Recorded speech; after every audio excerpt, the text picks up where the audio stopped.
Welcome to Lecture 10 in this video lecture series on practical tips for social justice advocates learning from the disability advocacy experience. My name is David Lepofsky. I am a visiting professor of disability rights at the University of Ottawa. For our last two lectures, we're going to deal with an issue I've been mentioning all throughout this series, and that is how to effectively get media coverage, how to mount a media campaign. A couple of general themes that I want to start with. The media cover events. The media do not cover issues. If you go to the media with a social justice issue, people with disabilities live in poverty, or something like that, or buildings are not accessible too often, they'll roll their eyes at you. That's not an issue. That's an issue. Somebody might want to write a column about it as an injustice, but they don't focus on those. They focus on events. Now, the event can be a platform that catapults to an issue, and often does. That's how we do it.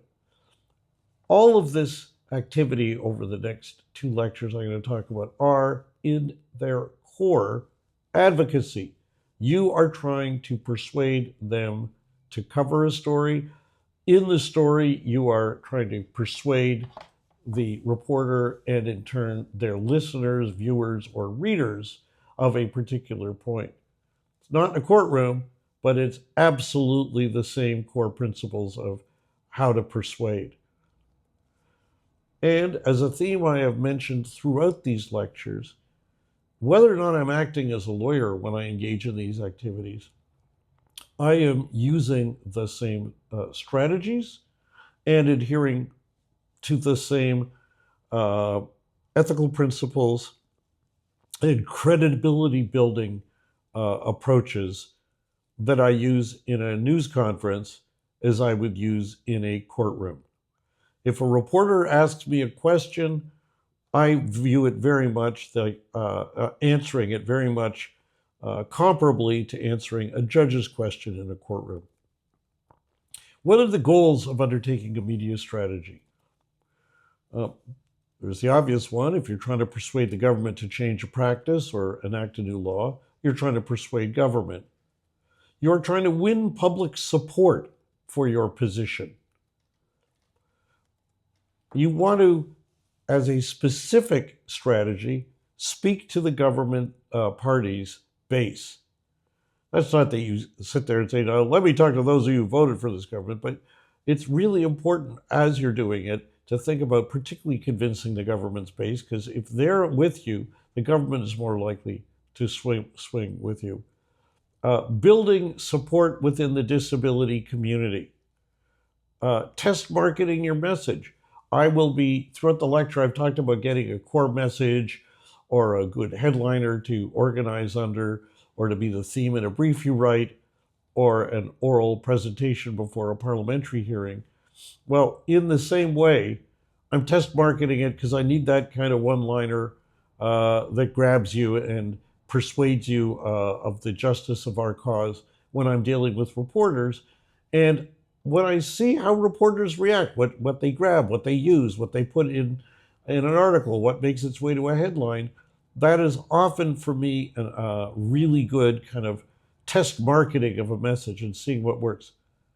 You're trying to, through the media activity, build public credibility for your cause and for your organization, credibility within your constituency. You also want to use any media strategy to actually build your credibility with the media. By your strategy in getting one article covered, you want the media to start seeing you as the go-to-it person and organization that will be is worth going to when they have any stories in your particular area. You're trying to also convince the media more generally to broaden its coverage of your social justice issue. Let them think of your issue as newsworthiness. They don't necessarily think that way. They got a million things coming at them. but getting on their agenda, not just because they're going to cover your particular story, but because they're going to cover more of your story. And the final goal, and this is really important, is to provide an illustration to government that you and your constituency can get media coverage, and therefore are a force that they should feel they have to take seriously. Well, who is the media? We use the term as if it's like one homogeneous organization or group of organizations. Let's take a look at who I'm talking about. At the start, there's what we would call the conventional media: radio stations, television stations, print newspapers.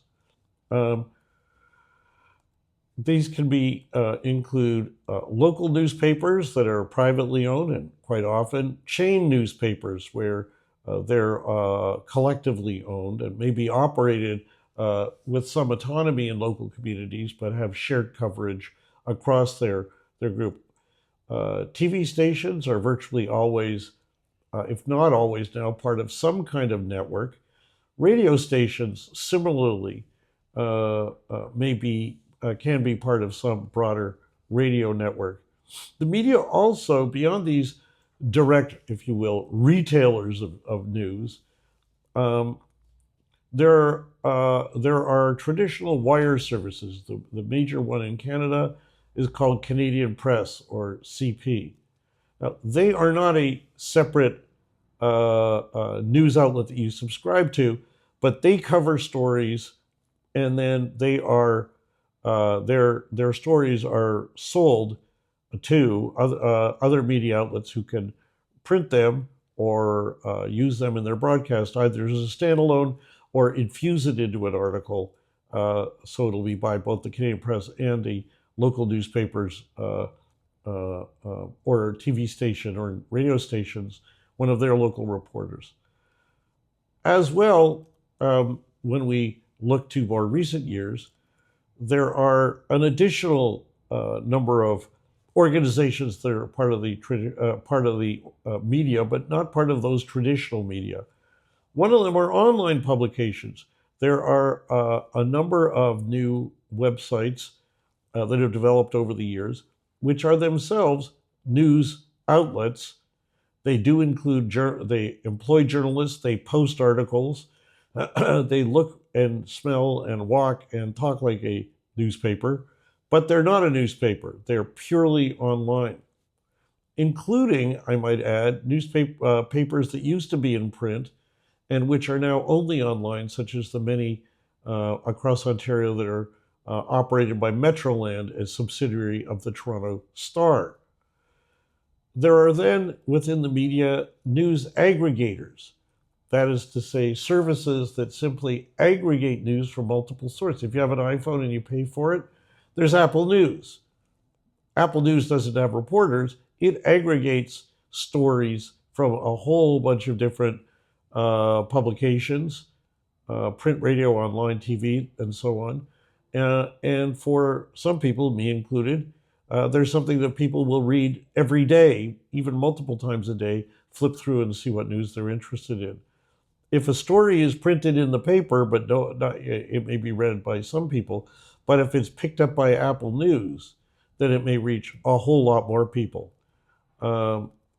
Another form of newer media is podcasts. And of course, podcasts can include simple rebroadcasting in podcast form of an existing radio or TV show, or a totally separate publication, either from a conventional news outlet or someone else, that covers stories. I have my own podcast, Disability Rights and Wrongs, the David Lepodcast. Get it wherever you get your podcasts, and do give it a listen. I actually like it, but I'm totally biased.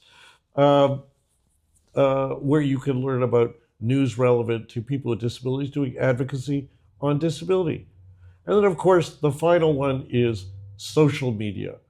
And social media is of itself now, for any number of people, their major or only news source. Now, they may pick up on articles from conventional media, or they may just catch up on posts by journalists, who are not posting their actual story. They don't post the story, but maybe some background. It could be all sorts of other things where people can get their news directly from social media.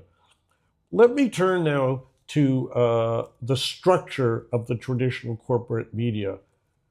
As I mentioned before, it's largely concentrated. It's hard to start up a new TV. There are huge barriers to entry to start up a new radio station or TV station or newspaper. So we're more and more seeing them concentrated in the hands of a few.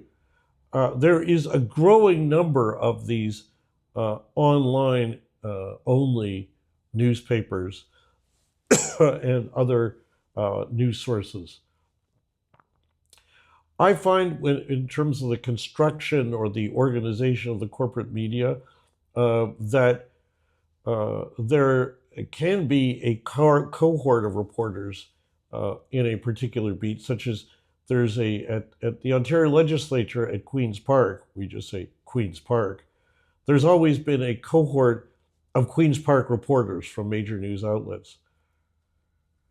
I find that they, at best, can only handle a few major stories. So they will be looking at what they consider the top headline stories relating to the Ontario government's activities, and that's kind of their bandwidth. They may well hear about other stories that are really good, and they say, look, we can't cover that, even though it sounds like a good story. We just don't have the time in this space to do it. While news organizations may have a dedicated reporter on a particular beat, if that reporter, like the Queen's Park cohort, are so overloaded, if you try going to them to get your story, you may not get it at all. So you may have to do an end run. You may have to go to the same news outlet, try to find another reporter, and provide them with the story and see if, even though it's really a Queen's Park story, they will cover it nevertheless. There is a structural problem I've experienced in the past with, particularly with CBC, our national broadcaster, though it seems to be reducing.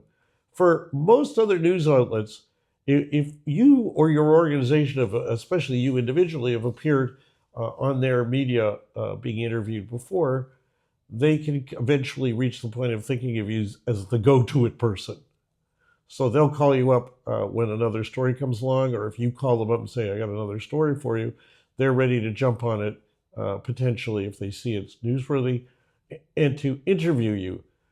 On the other hand, CBC, 20 years ago, had, in many corners, a tendency to say, well, we don't want to hear from the same person, so if they've given an interview to them recently, the same program won't have you back on for at least a year, if not more.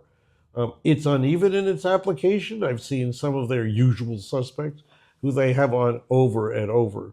But I found that they were the one organization which repeatedly appearing on them actually becomes an impediment to appearing on again. And finally, when it comes to this kind of network, especially at CBC, there can be a unique structure of programming or of getting coverage that can really help. They will syndicate some interviews for radio. So in Ontario, there are 8 morning shows that all run from 5:30 to 9, and they each have their own host and their own crew. But if you've got a story that they think would be really powerful for all of them, they can ask you to do syndication. That's not one interview that they run on all. No, they pre-interview you once, and then they can ask you to give interviews on the morning in question to all 8 or as many of the 8 that want it. This can also be done on across the Canada basis. I've done this a number of times. Man, it is exhausting. You're up at 5:30 in the morning. They send you a schedule. You do 8 interviews. I think I've done up to 13 in the across Canada context, one after the other, and you're punchy after the first 3 or 4 because it's the same interview. They've all got the same script. And if you think you got a line that's really funny, you've got the problem that by the fifth interview, you can't remember if you've used it during that interview or not. But anyway, that's a uniquely CBC thing. That's the structure of the corporate media. I want to talk to you a bit about the structure of programming. There are different kinds of programming that you might want to get on. This is all in the non-drama. This is all in the information context. First, there's, of course, hard news. The morning news, the nightly news, if it's broadcast, the newspaper, and so on. The second, and that's typically something that just happened. More about the definition of news in a couple of minutes. The next category of programs are current affairs. So it's not talking necessarily about what just happened today, though that could be a springboard, but it could be looking at a major issue that's going to be recurring, that's grabbing all the attention, and that they want to focus more content on in a longer form. There's content in any of these formats of columnist or commentary. A columnist is someone who works for the publication, but they're not doing kind of daily news. What's the latest news off of the wire service or something? They can pick an issue that they think is important, and then they can write a column which could be both informational and editorial. Another category of coverage, though it can be typically found on news pages, are in-depth investigation. Not all journalists are out there investigating. They make phone calls and collect some information, but they're not out there trying to dig up a story and do the kind of sleuthing thing. Some do. And investigative journalism, which costs more, which takes up more time, can lead to some stories, some bigger stories, and so on. Another category of stories is of coverage is human interest, which is, again, may not be tied to any recent event, but it's not about some breaking news, but they think that the community will be, the readership or listenership will be interested in it.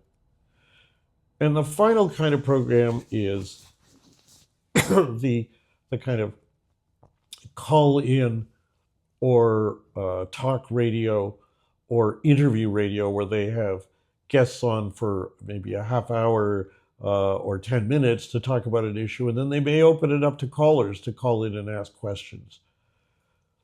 Now, next thing I want to do is talk about how the media is changing, or in fact has changed. In a lot of ways, 30, 40 years ago, we had TV, radio, and newspapers, but we now are in a world that is very, very different. There is more concentration in the media, owned by fewer and fewer. There's a shrinking number of newspapers, for example. There are fewer reporters. Newspapers themselves are physically much thinner. The latest Toronto Star I had occasion to buy is about the full paper is about the size of one section in a paper that 40, 50 years ago had, 5, 6 sections. As well, there are not only fewer reporters, but in my experience, fewer specialist reporters. The Queen's Park Press Corps is much smaller than it used to be, and any number of reporters now, it used to be there were quite a number of reporters in the building, in offices in the building, full-time, covering provincial politics. There are still a few, but way fewer than there used to be. So for a number of TV, radio stations and so on, they will send a reporter in to cover a story if they've got one free, and then send them out to cover other stories. By not having fewer specialists, that means the reporter that you get on a story may have less accumulated institutional memory about the subject matter you're dealing with. On the other hand, we're seeing, to some extent, A growth in another area. Because the internet has arrived and we have online news, we have places like the Toronto Star or CBC or CTV or others who post any number of stories, a substantial number of stories, on their websites that they don't include in a TV broadcast or a radio broadcast, or they don't include in the print newspaper. More and more people can get their news directly by reading the websites of these newspapers, and yet there's excuse me, you get a story from Canadian Press, for example, that they or from CBC that they provide, or anywhere else. They interview you, a journalist develops it, it's posted online, and that's the only place you'll find it.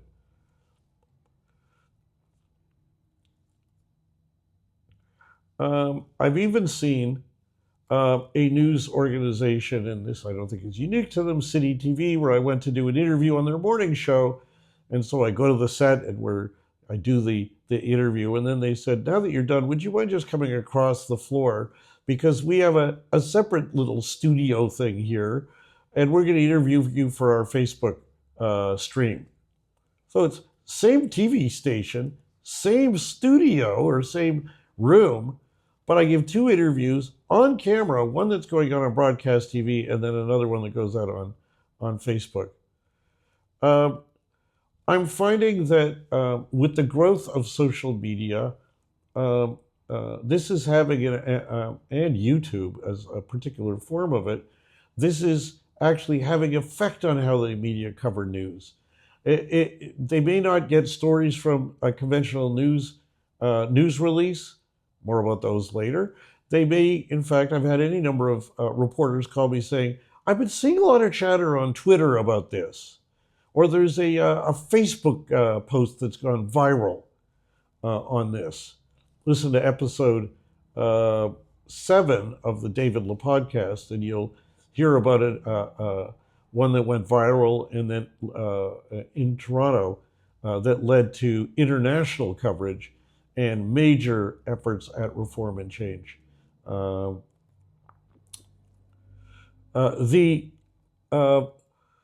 the other thing is, we as advocates have social media as a way around the media, and they know it. If we've got a story, we can feed it out on social media, we can post a video on YouTube. We're being citizen journalists. This is changing the structure of journalism, knowing that reporters are not the only game in town.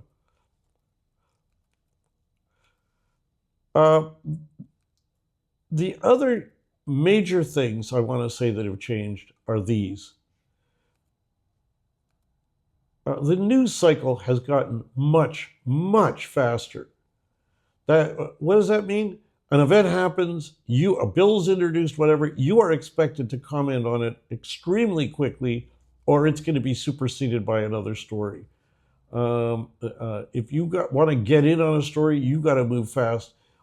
News is not as, whereas 40, 50 years ago when we didn't have social media and we didn't have the internet, well, 50 years ago we didn't, and 40 years ago we didn't have email, you had to send things out either by snail mail or fax.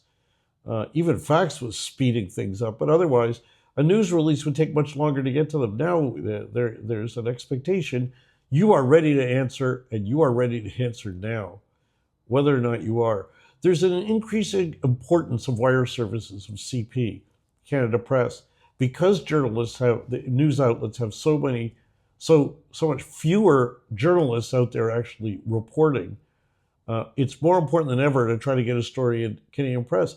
I got a story in Canadian Press and had it appear literally the next day, both in the Toronto Star and the Toronto Globe and Mail. The exact same stories, competitor newspapers.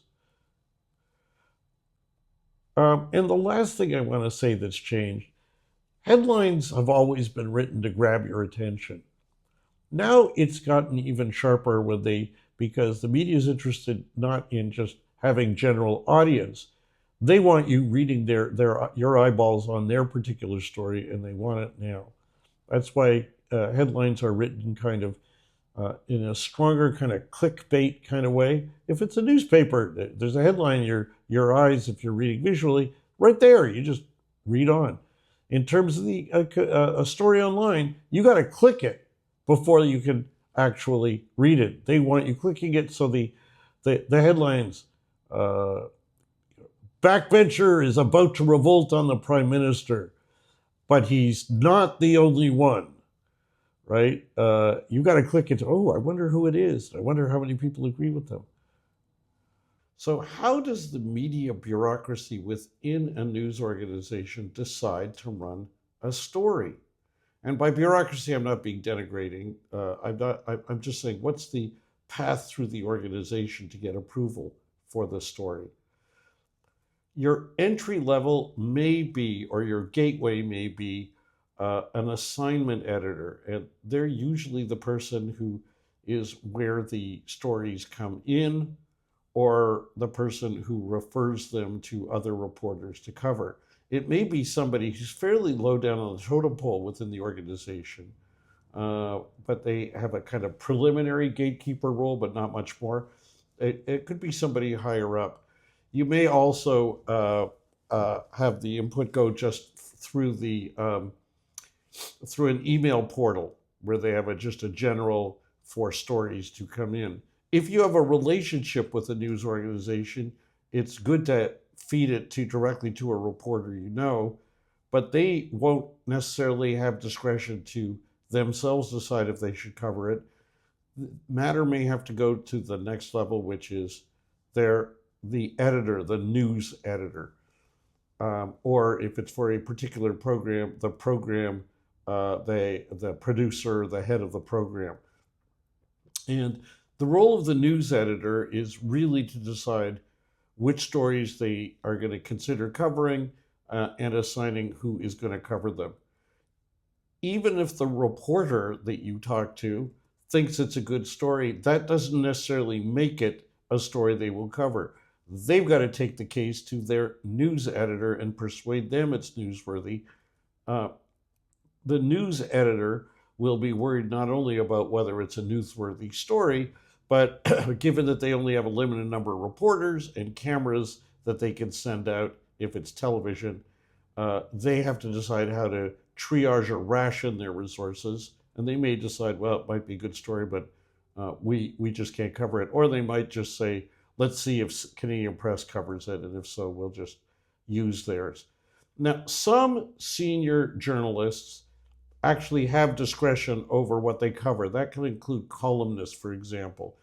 They may need to go get the nod from an editor, but they may be respected and therefore have a lot more discretion over the story. There's an irony at the CBC that I experienced, that I believe I covered in an earlier video, that a couple of decades ago, they had this unique experience or view that, or a number of their editorial people, that they don't want the same people on all at the same time. So if you've spoken to them before and been on air, they don't want to go back to you. They're not consistent in doing that. I've seen people that they have on over and over, but I have had it used against me where they say, look, we've had you on before, we can't have you on again for some time. As within any other organization, like a government organization, there are informal lines of authority. And it's worth exploring them through the media context that you've already got. I may talk to a reporter about a story that I'm trying to get another part of the news organization to cover, and I'm just not getting anywhere. And they might tell me, oh, if you really want to get that to run, here's who to call. And that can be enormously helpful. Those informal lines of authority, of course, vary organization to organization and may vary day to day and are not published anyway. Let me turn next to the conflicting pressures I've seen within news organizations. The classic view of reporters is everybody wants the scoop. Every news organization wants the scoop. They want to be the first to cover something. And there is still some of that. And when a news organization does cover something, they will often, if they're the ones breaking the story, announce that they broke the story or it was exclusive to their organization. because that's actually, they see it as a good tool for making you, the audience, think they're the news outlet to focus on or pay attention to. Contrary, however, to that pressure is what some have called wolf pack journalism, a tendency for journalists to cover stories if they see other news outlets covering the same story. Well, it must be news if everybody else is covering it, so why aren't we? Seems to press in opposite directions. You got to be ready and prepared for either. Let's talk about what is news. What makes something newsworthy? There are several criteria, and if ever you're trying to make a story, you've got to have these in mind because you want to shape your advocacy, the way you frame your story, to fit the reasonably well settled criteria for what makes them something news. Some have talked about the 3 I's. The story has to be immediate, it has to be important, and it has to be interesting. The criteria I'm about to go over will take you through kind of refinements of what all of that means. It's got to be something new, something current. Guess what happened 2 years ago is not news. So you need to be able to frame that something is just happened or happened very recently and just came to light. As for important, it helps if you could show that the issue you want to focus on affects a lot of people and could have a broad impact on society more generally. On the other hand, even if it affects one person, it can be newsworthy, especially if it's vital. Somebody who's going to die unless X happens, for example. And then the individual story, even though it doesn't affect large groups of other people, could nevertheless be considered very newsworthy. A story that is more likely to be deemed newsworthy if in some way it evokes emotion, conflict, or surprise. Everybody agrees on something is less likely to be seen as news than vehement disagreement. Reporters are more likely to cover a story about a government initiative if someone's blasting it than if someone's just saying, hey, that's great. Now, if you were working in government, you'd say, that's not fair, but it is the reality that we have to live with. Think of superlatives. If it's the newest, the biggest, the first ever, the worst, any of those things help tag something to be new and therefore newsworthy.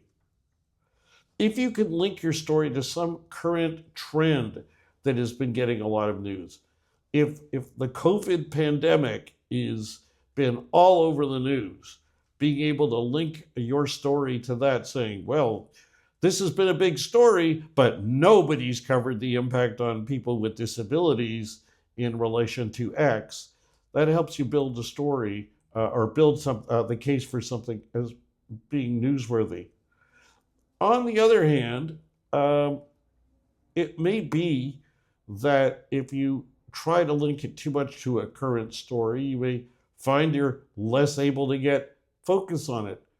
As I've mentioned before, and I will mention, I believe, and I'm going to mention again, it is especially hard to get news coverage on disability issues during an election campaign. The media is full of election campaign news, so based on what I said earlier, if it's a current trend like COVID or a current public focus, you would think that that would make it more newsworthy, but there are other forces that can get in the way. Such as I described earlier, the tendency of news organizations to distill an election down to 2 or 3 issues and then only cover or primarily cover those issues. Something which is more likely to be newsworthy if it's an issue that has large consequences, either for a lot of people or for a smaller group of people, but in a very, very serious way. If the story has geographic closeness to the news outlet, it's more likely to get covered. In other words, it's got to be far more of a disaster if it happens around the world than if it happens down the street. Now, that will in part depend on what kind of news story it is If it's a national story, then to get it on the news, you've got to show that it has implications across the country, or it's so unique that it's something that you wouldn't have otherwise heard of. If it's a local newspaper, they're going to be more interested in covering stories that are local to your community. It's going to be more likely to be found to be newsworthy. If a story affects well-known people, like celebrities, or well-known institutions, it can be deemed to be more newsworthy than if it affects somebody you haven't, that no one knows about. As well, something is more likely to be newsworthy. All of these factors are things that combined. If you've got all of them, it's more likely to be newsworthy. If you've only got some, it still could be newsworthy. But does the story have human interest? Is it something that will make people just naturally curious about or find pathos in being concerned about? If it's a story you're going to give television, a vital concern is, are there visuals? I once did I talk about in my memoir how I once, when I was very new at this, in 1980, was advocating for the disability amendment to the Charter of Rights for the Canadian National Institute for the Blind. And I called up CTV and said, we've decided that we're campaigning for this amendment to the Charter of Rights. And the first thing, and I said I was calling for the CNIB. What did the reporters say? Is there anything visual in this story? And the first thing I thought of was, I mentioned the Canadian National Institute for the Blind. You're asking for visual? They're asking for visual. If you can present pictures, if you can present video, or if there's a place you could be interviewed with a visual backdrop that explains the story or relates to the story. If I'm doing an interview about a video I've released about a building, a new courthouse that's inaccessible, they want a video of me speaking in front of the courthouse. I may be saying the same thing no matter where I am, but the visual context is seen as making the story stronger. Is there public interest in the story? Is there some aspect of it that will feed into media organizations feeling like they have a public responsibility, the public's right to know and all that? If there's some injustice going on, to bring the public spotlight to it. Critical to news reporting are principles of balance and fairness. They don't talk about objective journalism anymore, but rather, is the story fair? Is it balanced? That will usually require them, if they're going to interview somebody raising a concern, to give the person they're criticizing a chance to respond. Also, news is not news, even if it meets all of these criteria, if it is not properly sourced. If you tell a reporter, I think so-and-so is going on, but I haven't actually witnessed myself, well, can you point us to anyone who can witness it, who can confirm it happened? Well, no, not really. But it's a rumor. That may be a rumor, but it's not news. So critical in mounting your story is to be able to authoritatively confirm, document that it happened. If you want to bring a story forward about something you've demanded of government in connection with people with disabilities, to avoid any uncertainty, being able to present that demand letter I referred to in an earlier lecture, that initial letter requesting the measure that you're advocating for, you want to be able to say, here's a copy of the letter, it's up on our website, it's been there, you can verify it, but it's clear what we're asking for, and we asked for it in writing, and we asked for it 2 years ago. Look at the date. That helps you prove the underlying facts. Let me talk to you about the traditional ways the media cover disability issues. I am lumping into sort of broad buckets the kind of stories that they used to cover. This is evolving, and it's good it is. There are kind of a set number of kind of almost prefab stories, and if they were presented one and it fit into this template, it was more likely to get picked up. Now, no reporter would tell you this, and they may actually be thinking unconsciously about this, but this is certainly what I've seen over decades. If it's heartwarming public interest, look at the wonderful way this person with this disability has been able to do X. There's the tearjerker or sad story. Look at what this person has suffered from. Isn't that awful? The next kind of story is the David versus Goliath, beating the odds. Here's someone with a disability who took on a major government bureaucracy, and they were up against that cold bureaucracy, and here it is, they won.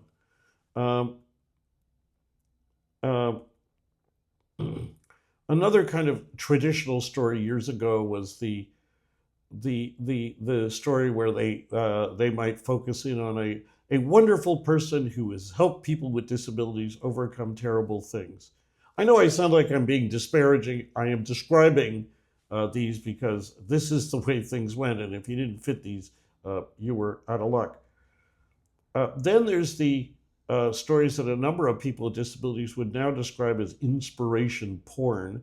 It's the stories that are the, isn't it amazing and inspiring what these people can do despite their disabilities? There's been lots of those stories. Those stories, if you went back 4 decades, 3 decades even, from when I'm recording this, were more likely to be found in the soft news sections. In the newspaper, they might be in the life section. Less likely to be seen in the political news, the front section. I will tell you from doing advocacy on for the Disabilities Act in Ontario in the 90s, it was a huge sign of progress when we got the Queen's Park political reporters to start taking up this story and covering it. The fact that it was moving from the life section to the political news was a real sign of progress. Now, things have really evolved since then. There are, as I mentioned earlier in an earlier lecture, a new generation of reporters as there's turnover. Some reporters are aging out or retiring, and some are leaving the business. And I'm finding the new generation of reporters are not so tied to those stories. It's not that you won't see any of those stories, but you will see more stories that will focus on, here's an unjust barrier facing people with disabilities. Why isn't the government doing more about this? And these stories are, of course, very helpful if you're doing social justice advocacy in the area of disability.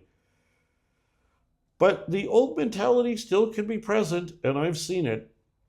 In 2021, a number of us were trying to tackle and advocate against a protocol that was being developed and implemented in Ontario in case hospital critical care wards or intensive care wards got overloaded with COVID patients so that they couldn't serve everybody. A protocol was developed, a critical care triage protocol, leaked to us and others, which would have involved doctors deciding who lives and who dies on what were, to us, clear disability discriminatory policies or protocols. Taking this story to the media, it was very hard initially to get coverage. We eventually did, but this story actually fit all of the criteria I listed earlier for newsworthiness. And I have, if you want to know a bit about some of what might have happened on the inside, listen to episode 4 of Disability Rights and Wrongs, the David Lepofsky. I interview former journalist Michelle McQuigg, who worked for 2 decades for Canadian Press, and she talked about what it was like to try to get that kind of story covered and the resistance that she had within a news organization she worked for.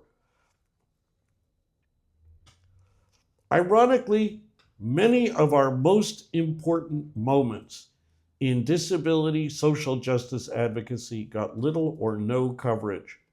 The day that the Charter of Rights got amended to include disability in the equality provision, probably the most single profound victory in multiple years, my recollection is there was no coverage that day at all. CBC shot an interview with me, but ended up not using it. much less publishing about anybody else. There was one story on CBC the next day, an interview I gave, but so dramatic a moment should have been covered by all media, not no media. When the federal government was considering the Accessible Canada Act, and when it passed it, and there was controversy over how weak or strong it would be, and battles at the at Parliament to change it, media gave it little or no coverage at all. In fact, many consumers of many major news outlets, including ones that cover national politics, wouldn't have a clue that there was a proposal for an act, the dispute over what it should include, or that it was passed, or what any number of disability advocates had to say about its inadequacy. We've got more coverage on the Campaign for the Ontarians with Disabilities Act, later the AODA, when we were blasting it. I remember when earlier bills were blasted, that was all over the news. But later on, when the successor McGuinty government brought in a bill that we thought was actually a pretty good start but needed some improvements, that kind of feedback got less coverage. What are the core principles that you should bear in mind when you're going to mount a media strategy? Number one, you've got to bear in mind that the news organizations you're dealing with are incredibly stretched, overworked, and in an incredible hurry. The image you get from TV shows and the movies is the investigative journalism, the swashbuckling out there and doing everything they can, leaving no stone unturned. That's not what goes on most of the time. Most of the time, if you're lucky, you can get someone on the phone or send them a news release. They see it's if you could get them to be convinced it's worth investigating, there'll be a quick interview or two, and then bang, the story runs. You have to be ready to present to someone who is busy, who knows nothing about this, and who has, and I'm not meaning to be critical, but a really short attention span. If you get a journalist on the phone, on an assignment desk or otherwise, you should be ready to summarize your story in a paragraph. There'll be more detail to give them, but if you don't grab them at the start, they're fielding calls, they're reading hundreds of news releases every day with all sorts of people bringing stuff to them, and they have to either see something's there really quickly or move on to the next one. So you've got to work within that context. As part of that, if you're going to present a story, you got to do their work for them. I'm not saying they don't want to do their work, but to the extent that you can deliver the story to them on a silver platter, that makes it more likely that they're going to cover it. If you want to argue or present a demand to government and their refusal to act, if you could say, we asked for it, here's the letter, they refused, here's the letter, then they will be in a position to say, all right, we can establish, this is not only an important story and it meets those other newsworthy criteria, but it's amply documented, so now we can go to the government and say, why aren't you doing this? You should expect that the reporter knows nothing about the topic you're dealing with unless you've worked with them before and you've laid the groundwork. Therefore, you've got to be ready to educate them really quickly on the story. When we present a story to a reporter, to a news organization, the core of what we are doing is advocacy. That's why that's in this course. But you can't sound like an advocate. You can't sound like you're just grinding an axe. You can't sound like you are unaware of the constraints thereunder. It's important, if you're going to be persuasive, to have your mind on their mindset and then figure out how to sound kind of balanced and reasonable, not over the top in any way, so that they can view you as a credible source. They report, they don't advocate. They might actually be persuaded by what you say that something is an injustice, but I always have to respect their turf. This isn't a matter like a judge who I persuade, they're convinced that I'm right, and they write reasons to demonstrate why I'm right. They need to listen, hear you out, hear from the government or whoever, and then decide for themselves if they can put their credit behind facts you're asserting. Let me talk about the elements, describe for you briefly, the elements of a social justice news story in the disability context. I'm now not talking about the prefab templates that we had to deal with years ago. I'm talking about what you should expect you need to deliver if you're going to present a story. The story will typically open with a description of a particular victim of an injustice, talking about the injustice. If it's schools that are refusing to admit some students with disabilities to school or only letting them come for a partial school day, it's the parents saying, my child can only go to school from 9 to 11. This isn't fair. My child's really upset. I'm trying to get the school to change things. Like a real live human being, not an abstract objection or policy problem, but a real live individual who has suffered directly from the inequity. The story needs to then describe the injustice or the inequity. What's gone on? What did you ask for? It then, both explaining what's wrong and what needs to be done to fix it. It is then not unusual in a story for the media to look for someone to give a broad comment on it. Turning to an education disability advocate, I've been called on any number of times on these, where I say, this is a recurring problem in a number of schools, and it roots itself in a certain provision of the legislation. We've been asking the government to fix it for 5 years. They won't even sit and talk to us and have a meeting or something like that. That helps fill out and see that this goes beyond this one parent, that it's a broader story. It both is helpful for the viewer at home to make it interesting, and it's also helpful for the reporter to see that the story really does fit those news criteria I described earlier. The final element of the story will be the reporter writing or emailing or phoning or contacting the government to try to get a response or a statement. And we may end up hearing, so if you present a story to them, they need it in time to give the government a chance to answer, or they may not run it until the next day. If the government, what they will do when they contact the government is say, could you let us know by so-and-so time? The response may be an on-camera response, the response may be a written response from the government, and the response may be nothing at all, where the reporter says, we did not hear back from the government before we went to publication or went to the air. If we're lucky, the PS of the story involves the reporter giving us the government's response and giving us a chance to respond to the response or get on. So I might do 2 interviews. The first one, just giving the broader context of the story. And the second one being, the government says it's doing X, but actually here's proof they're not doing it at all and that we've asked for it. Why build credibility with a journalist? I've talked about credibility throughout this course. Perhaps it's getting annoying, but I need to drive home why it matters. Reporters hear from a lot of people all day, and they don't necessarily accept what everybody says, nor would you. They have to view them skeptically. They turn away lots of tips, lots of calls, lots of news releases. If they're going to rely on the story you're presenting, they got to have a sense that you're credible, and that you don't have some ulterior motive, and that you actually know what you're talking about and can back what you're saying. This reporter is, as they say, only as good as their last story, and we as a community advocate are only as good as the last story we presented them.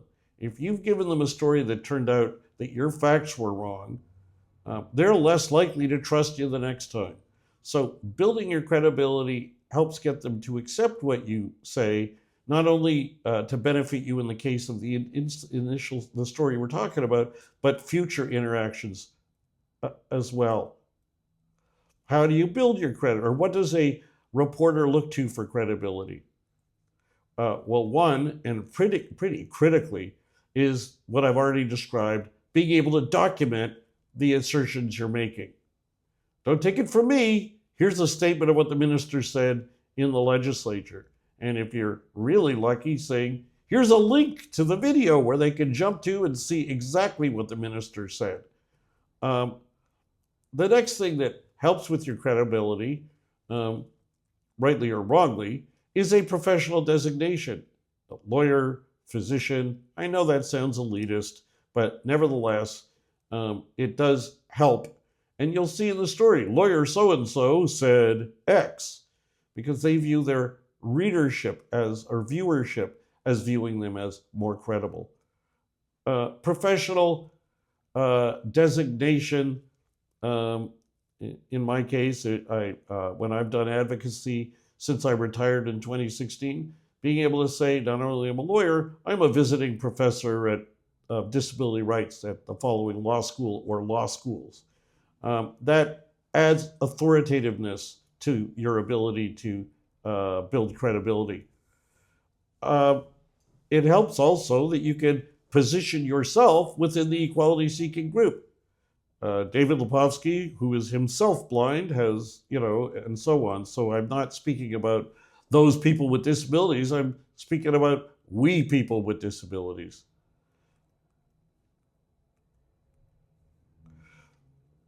Of course, if you've been a witness, if you've actually experienced the injustice, that adds credibility as opposed to complaining that other people have experienced the injustice.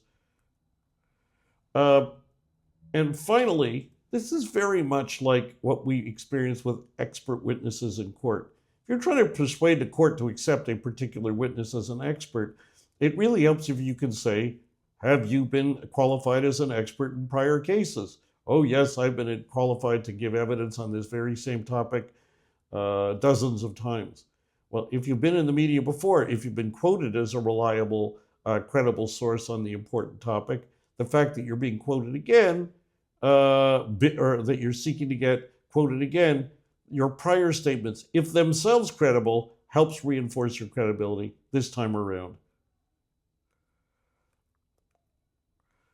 I want to just offer a couple of PSs on the credibility building thing. It really helps if you are endorsed by a particular organization, that you're not just speaking for yourself, or that what you're arguing for, you can show other organizations support.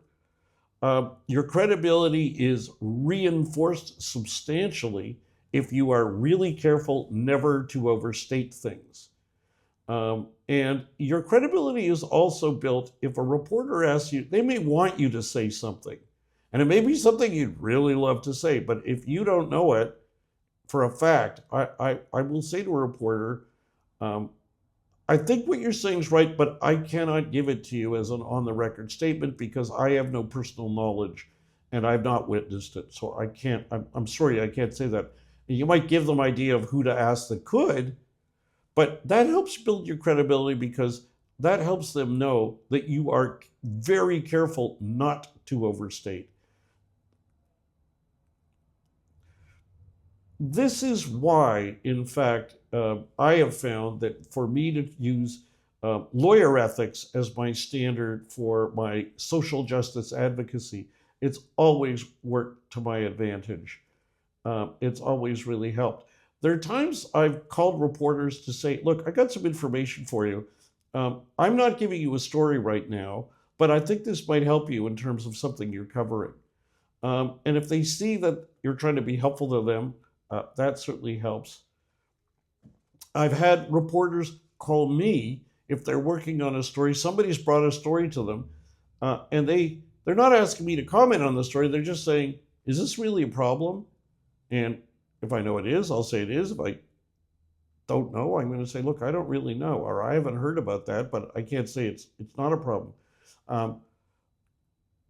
I consider that a very, very helpful sign for me that a reporter considers myself and my organization credible enough that they want our help on a story.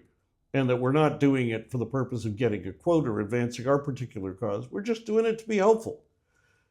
How do you solicit coverage? So there's several ways. I'm going to give you just the, if I mix metaphors, headlines. One is issuing a news release. One is holding a news conference. One is to approach one particular news organization and offer them an exclusive. That means you're giving them the story and you are not giving it to anyone else until they publish. That is attractive to them because then they can be seen as breaking the story. Another possible avenue for getting coverage is citizen journalism. In other words, you write the story yourself, or you post the video online, you use social media, you break the news, and then hope that other people will pick up on it, possibly in an AODA update in my case, or on social media. Another way to present a story is not to try to get anybody else to cover it, but just write a guest column for a newspaper, an opposite editorial or op-ed article, and try to get it published. Easier than that, a letter to the editor. It's got to be responsive to a story that's already been in the paper, but that's a way to get access to print. How do you prove a story? I've talked about having a paper trail or documentation. That is by far the best. The second thing that is helpful is if you can have someone who can attest to the problem. That may be the person who's experienced it and be quoted up front. And by the way, reporters like to quote more than one person, especially if you've been in the media before. They might want a couple of people. It may be that those persons, the direct victim of the problem, does not want to be quoted in the paper. They may be nervous. They're afraid of retaliation. If I talk about my child's experience in school, I fear the principal or the school board might take it out on my child. In those kind of situations, you have the option of asking the reporter if they can print the story without a name, or if they show them on TV, if they blur their face and disguise their voice. And then you've got to work with the reporter to make sure they don't say something that will identify the child. We're not naming this child, but they go to school X and they're totally blind. Well, they're going to be the only blind kid at that school. That's kind of giving it all away. Designing the story. Let me build on the proposition I started with, which is the media don't cover issues, the media cover events. You need to build the story around an event. The event can be something that you are actually yourself creating. It could be saying, it could be organizing a traditional protest. It could be simply, we're presenting a demand to the minister. Here is the demand we're presenting. There's a protracted injustice, nothing's happening. Group X is now demanding reform, and here's what it is. That's an action. Also, unveiling a campaign can be a form of a newsworthy event. In the fall of 2025, the government of Ontario was taking over control of a number of school boards. The Minister of Education responsible for doing this, name is Paul Calandra. He was ousting the elected school boards. A campaign was launched by the AODA Alliance, the coalition I lead, the Ontario Autism Coalition, and Ontario Parents for Education supports. And we wanted to invite members of the public and parents particularly. If you have a problem, you can't call your school trust anymore to get them to intervene to fix it. So we invited them to call the minister. We called the campaign Better Call Paul. It's take off on the name of a TV series, Better Call Saul. Got some smiles from that, but we started the campaign by holding a news conference, announcing and unveiling the campaign. That got attention. The launch of the campaign got attention to the actual problem itself. It could be a parent fighting an uphill battle at school that could be the focus of your campaign. There was a woman whose child was not getting appropriate one-on-one support when she needed to go to the washroom at school.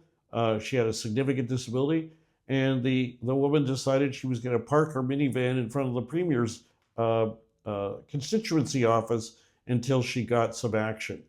And this became like the equivalent of a sit-in, but it's a park-in. Went on for several days. People were coming and providing food and support, and it got a bunch of news coverage. A news story can be built around unveiling a new video. I've done, there are several of these on the at aodalliance.org/videos, where we selected a new courthouse in Toronto that had just been opened, had huge accessibility barriers, videoed the courthouse, showed the barriers, created a 14-minute video, and launched it with a news release. So the courthouse had been open. If we had just done a news release saying new courthouse has barriers, likely wouldn't have gotten any coverage. But when we launched the campaign by the event, the triggering event we built around was launching the video, we got all sorts of news coverage, and it came quickly. When I was talking about advocacy strategies a couple of lectures ago, going up the government ladder, it really helps if you're going to launch a story to have first gone up the government ladder. A reporter is invariably going to say, you're asking for X? Well, who have you spoken to? Well, if you haven't really spoken to anyone, then they're going to look at you and go, well, first talk to them and then get back to us, and then we'll see if it's a story. On the other hand, if you could say, well, I've met with the frontline policy person, the director of their branch, their assistant deputy minister, and the deputy minister and the minister's refusing to even meet, then they're going to feel like they're in a stronger position to cover the story. Also, staging an event. You might come up with a creative event. I talked a couple of lectures ago about an event during the 1994 Ontario election when a bunch of us, about a dozen of us, went to a schoolhouse that was inaccessible and where there was going to be an all candidates debate. The event became the story. Well, those are a bunch of key basic ideas when building a campaign. In our next and final lecture, I'm going to take those general ideas and turn them into some action tips for actual specific concrete action. Be sure you come back.